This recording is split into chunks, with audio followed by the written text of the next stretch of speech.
Marcus stood at the entrance of the Galactic Academy of Higher Learning, his heart beating faster than usual. The massive space station loomed before him, its curved walls gleaming under the light of distant stars. He checked his environment suit's readings one more time, even though he knew they were fine. Old habits from Earth died hard. The entry chamber hissed as it adjusted its atmosphere.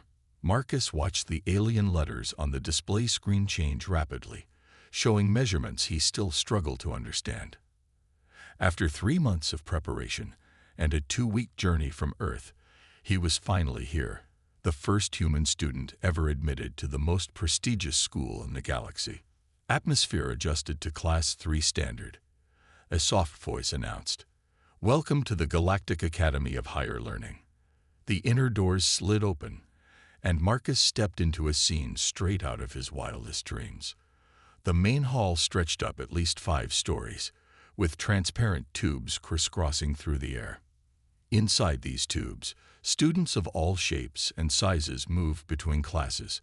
Some floated like jellyfish, others rolled like wheels, and a few looked like walking crystals. Then everyone noticed him.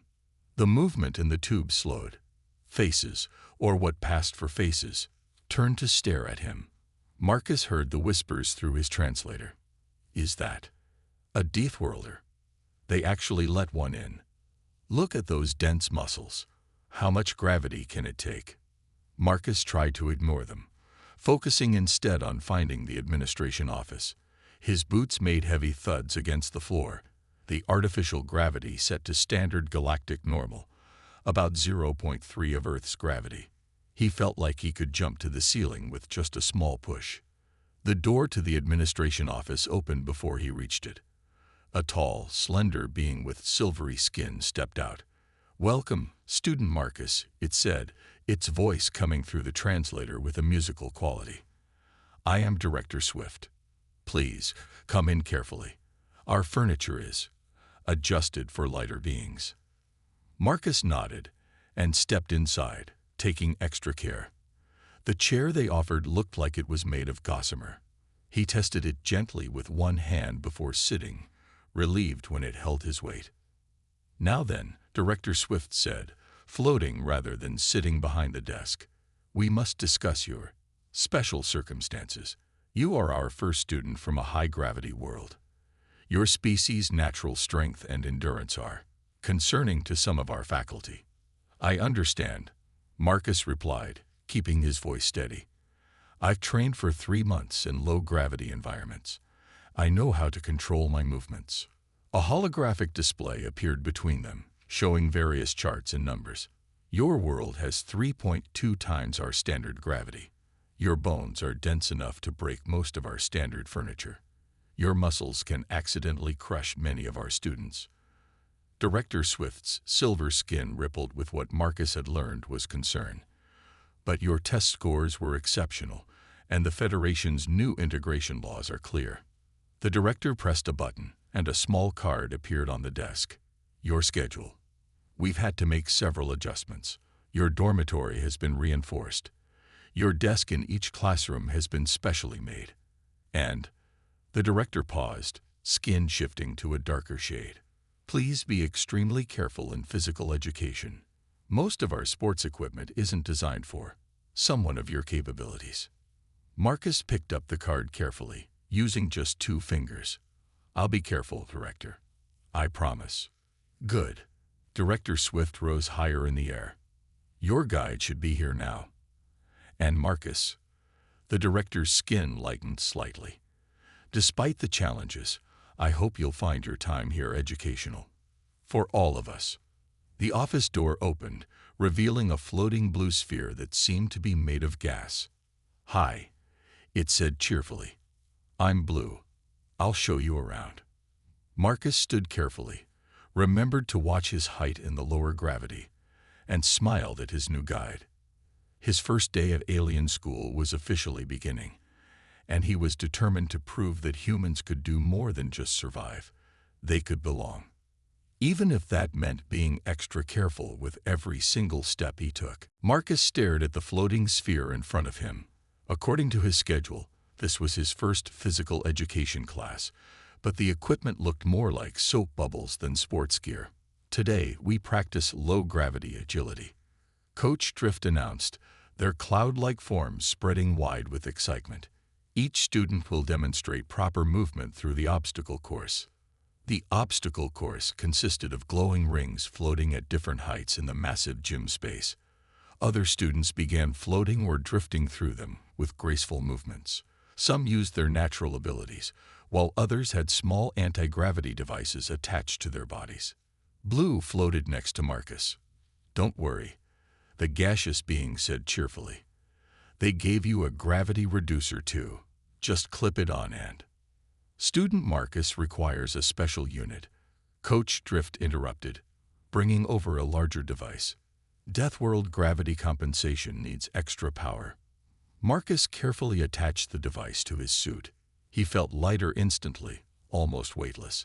His stomach did a flip as his feet left the ground. "Now remember," Coach Drift said, "gentle movements only. No sudden."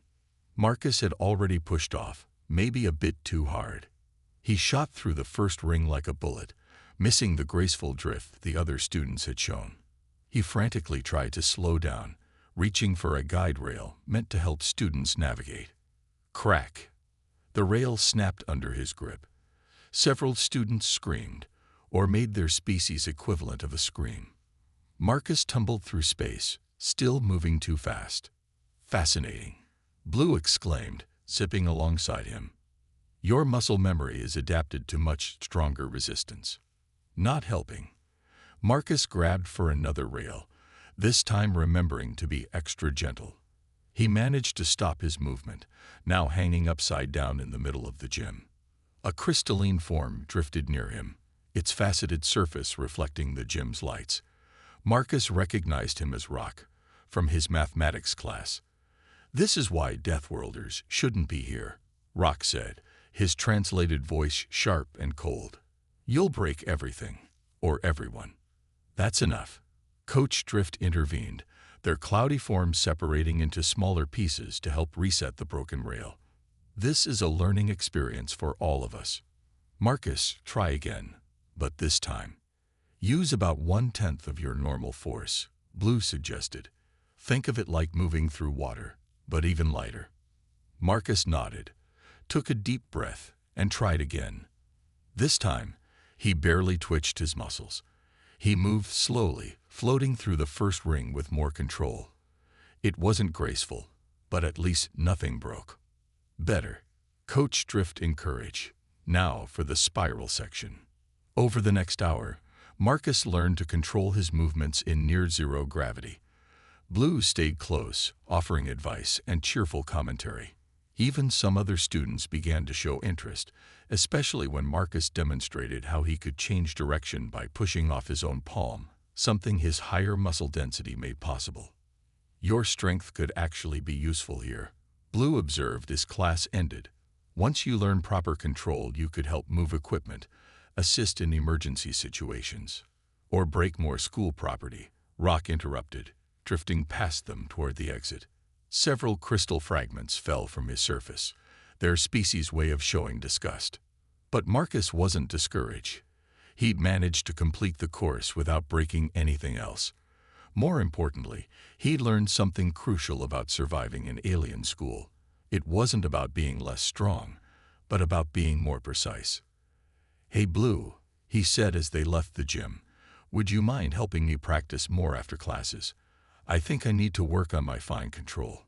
Blue's gaseous form brightened noticeably. "Would I? I've never had a Deathworlder friend before. This is going to be so interesting." Marcus smiled. One class down, with only minor property damage, and he'd made his first real friend. Maybe this wouldn't be so impossible after all. Even if he did need to replace that rail. Professor Pulse's biology classroom was different from the others. Instead of regular seats, it had adaptable pods that changed shape to fit each student's body type. Marcus sat in his reinforced chair, watching the holographic display of Earth rotating in the center of the room. "Today's group project," Professor Pulse announced, their bioluminescent spots glowing with excitement, "will focus on environmental adaptations. Each group will study one member's homeworld and present their findings. The professor's tentacles moved gracefully as they assigned groups. Marcus found himself paired with Blue and, to his surprise, Rock. The crystalline being's facets darkened visibly at the announcement. "Let's study Earth." Blue bounced excitedly in the air. "I've always wondered how organic beings survive such intense conditions." Rock's crystalline surface vibrated in what Marcus had learned was a sign of disagreement. "Fine. But I'm not touching any of those liquid samples." The holographic Earth spun faster, zooming in to show various regions. Marcus began explaining. "Earth has different climates, but even in the mild zones we have." "Wait," Blue interrupted, their gaseous forms swirling rapidly. "You're saying some parts are even more extreme than your standard regions?" Marcus nodded. "Like deserts, where temperatures can go above 40 degrees standard, or polar regions that drop below freezing." Rock's crystal structure actually clinked in shock. "And your species survives this, without protective shells?" "We adapt," Marcus explained. "We can sweat to cool down, shiver to warm up. You leak liquid to control temperature."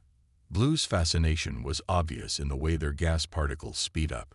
Professor, you need to hear this."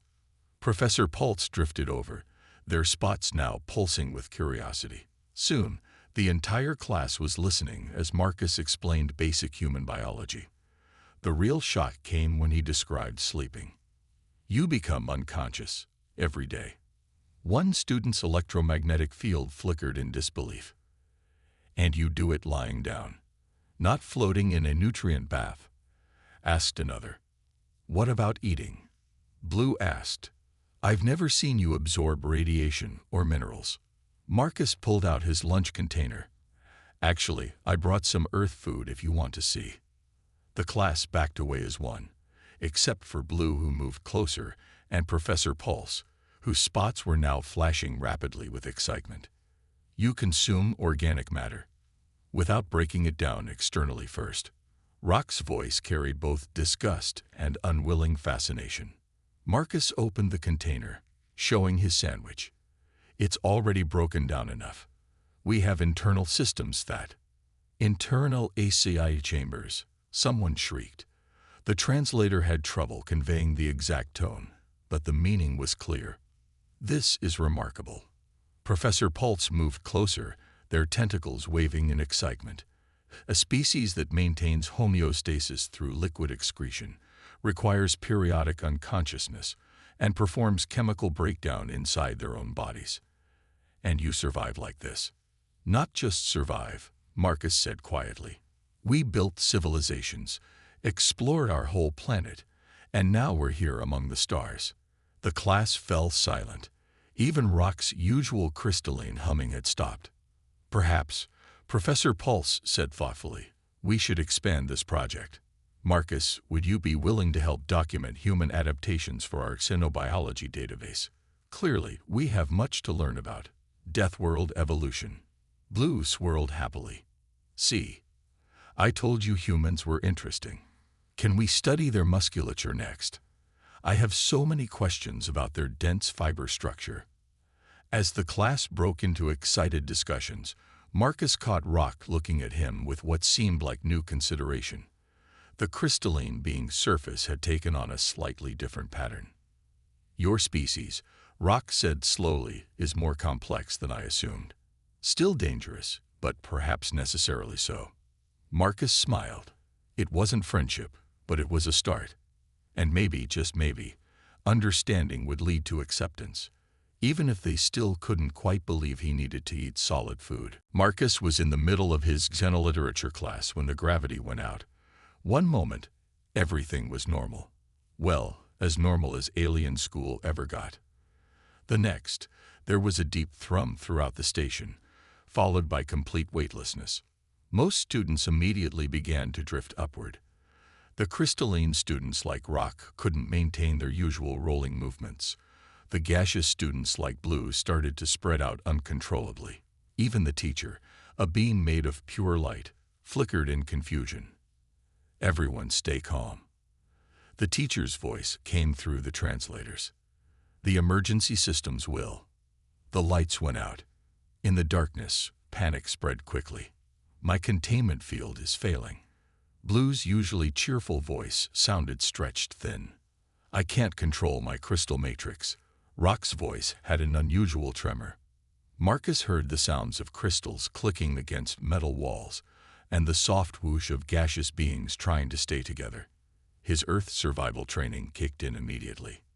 "Blue," he called out. "Can you see in the dark?" "Ah, yes, but I'm dispersing my particles. Guide me to the emergency kit." Marcus pushed off gently from his reinforced desk, using the zero-gravity movements he'd been practicing. "Tell me what you see." Blue's voice came from near the ceiling. 3 meters up, 2 meters left. Hurry." Marcus moved carefully through the darkness, using small pushes just like he'd learned in PE class. His hand found the emergency kit.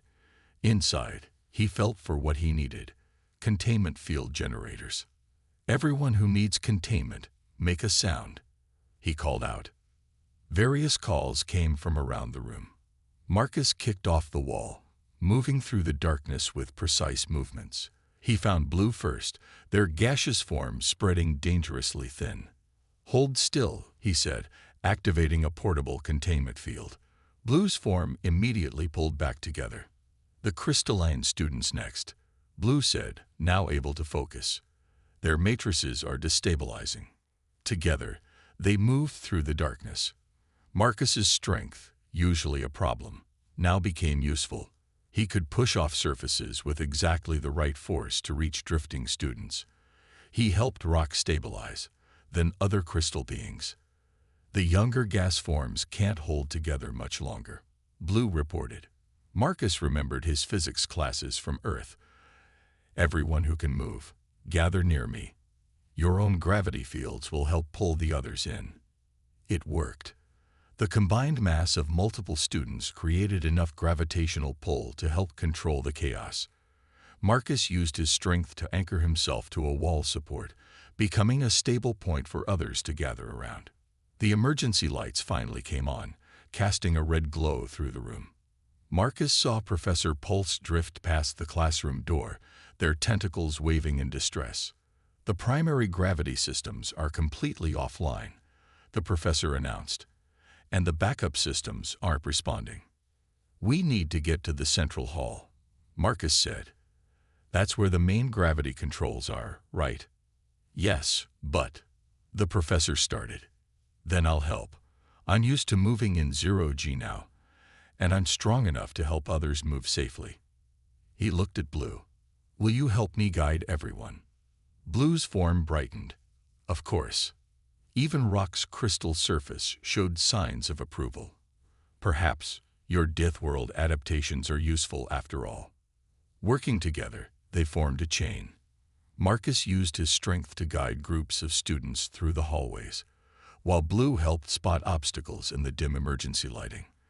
They passed other classes doing the same, slowly gathering everyone in the central hall.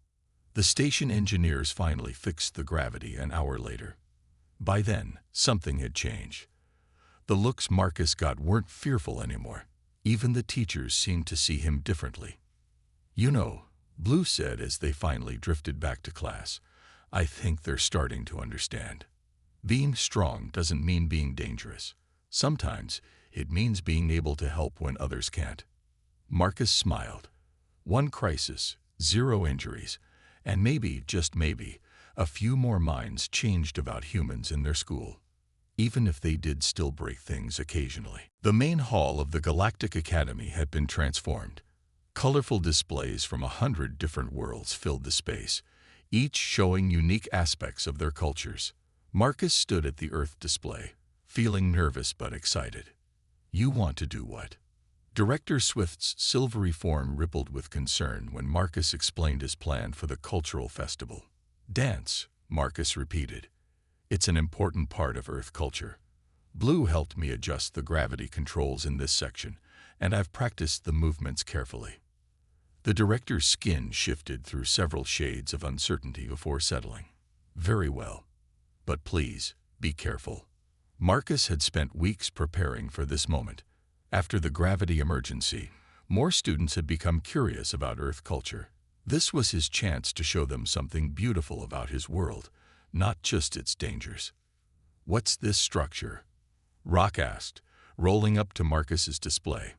Their relationship had improved since the emergency, moving from hostile to cautiously curious.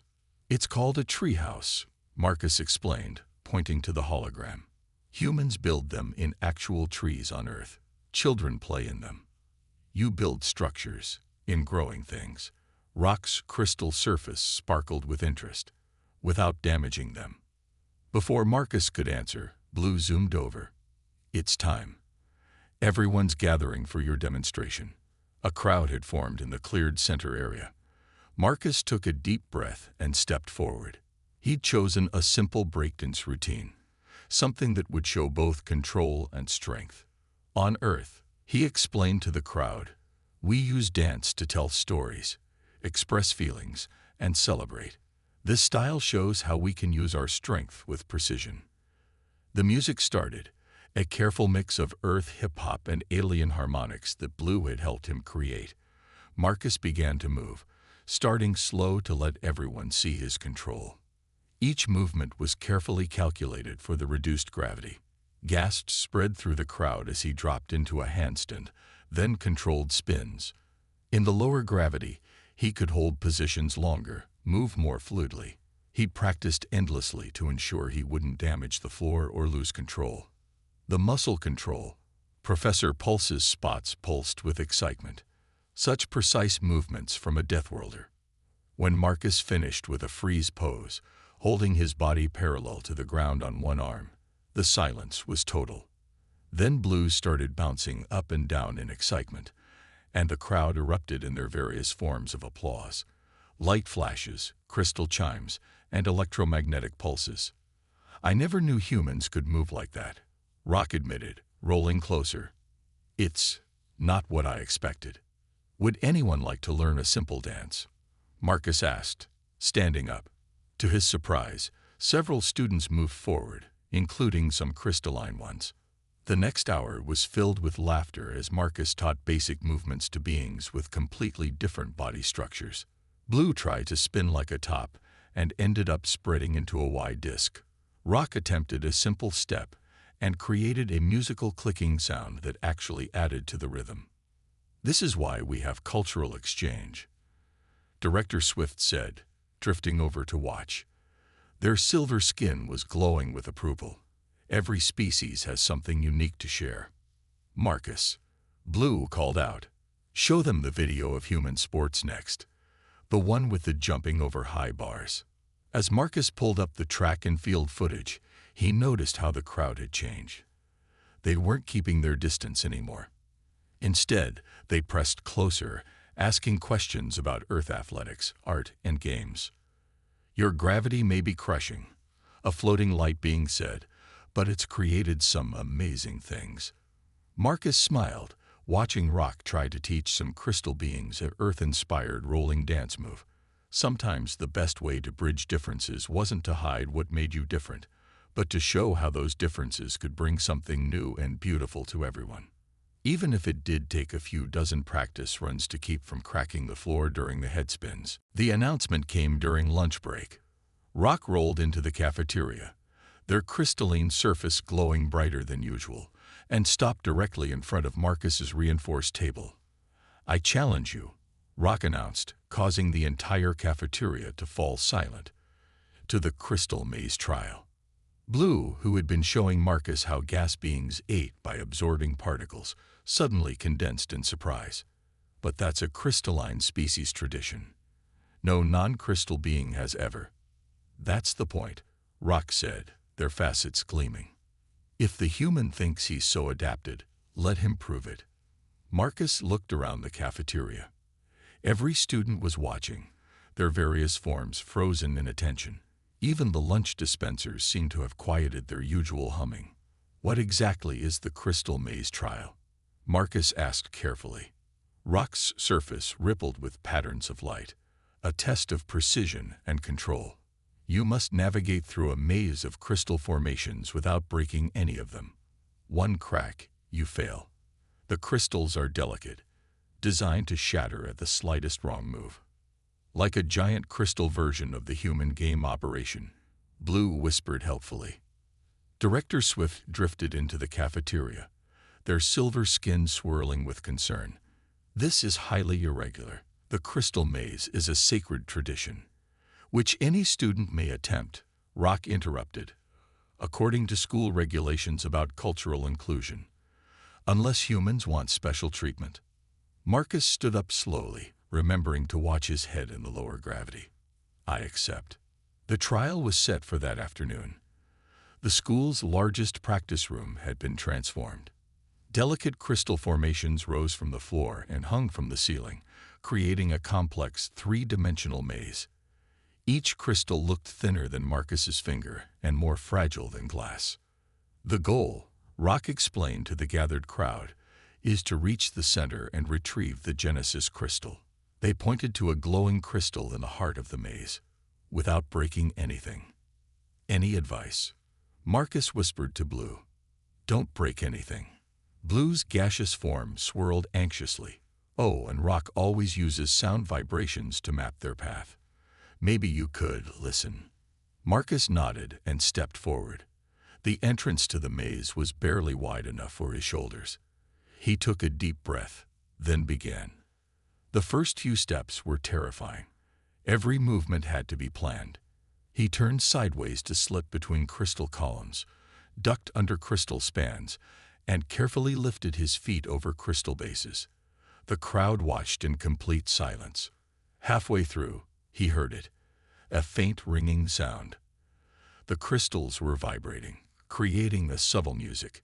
Just like in his dance practice, Marcus began to move with the rhythm. Impossible, he heard someone whisper. He's following the crystal song. Each step became part of the melody. Duck, slide, turn, all flowing with the crystal's natural frequency. His Deathworld muscles, usually too strong for this environment, now helped him hold perfectly still when needed. Finally, he reached the center.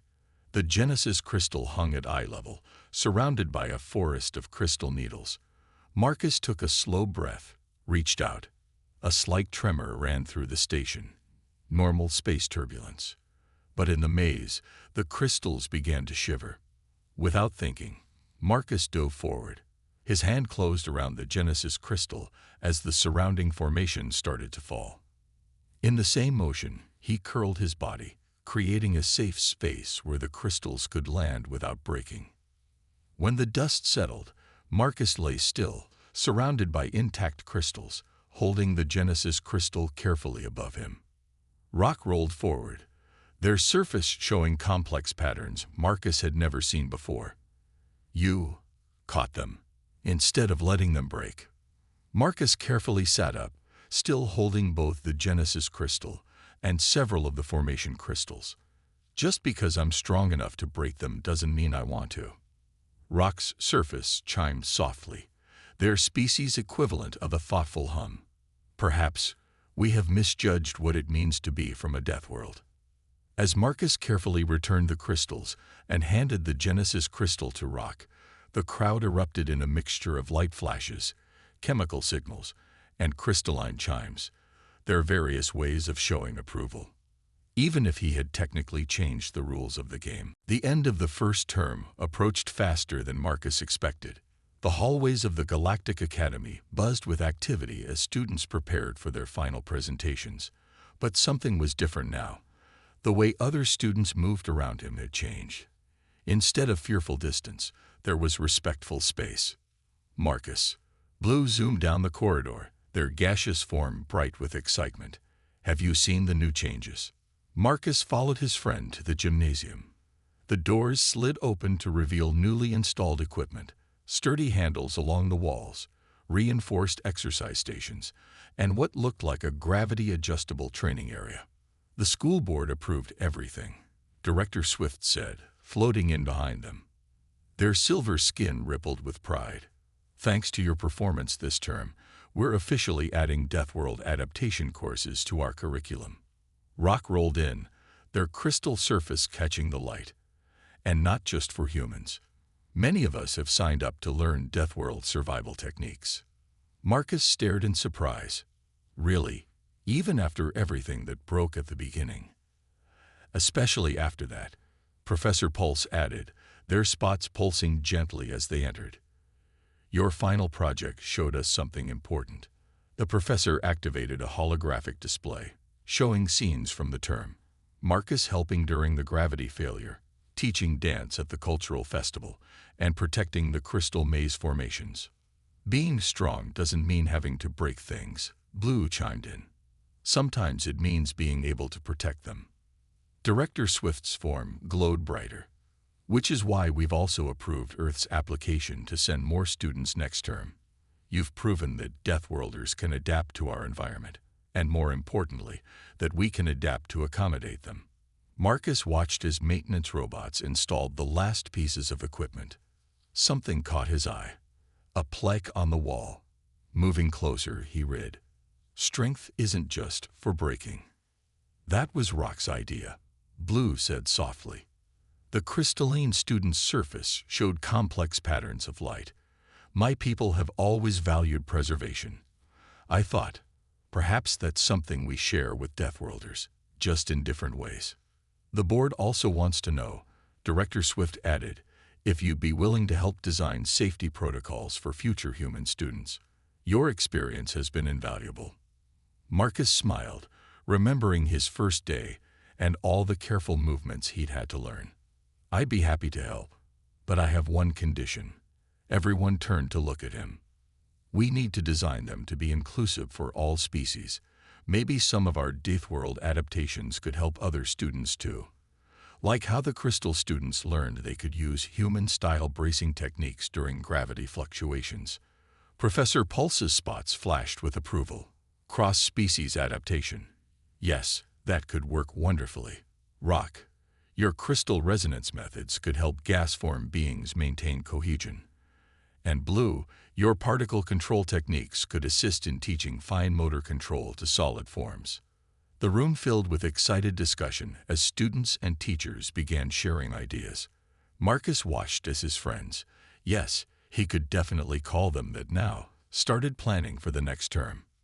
You've changed things, Blue said, floating next to him, more than just adding some strong furniture. Marcus nodded, looking around at the mixture of species working together. We all changed. That's what adaptation really means, doesn't it? Not just surviving, but learning from each other. Rock rolled closer, their surface showing the now familiar pattern of agreement. Perhaps that is why Deathworlders survived their harsh planet. Not just because you are strong, but because we learned to be careful with things that aren't. Marcus finished. Just like you learned we could be more than dangerous. As the term ended and plans for the next began, Marcus realized that his time at alien school had taught everyone, including himself, an important lesson. True strength wasn't about what you could break or survive. It was about what you could build together, even if some of the furniture still needed extra reinforcement.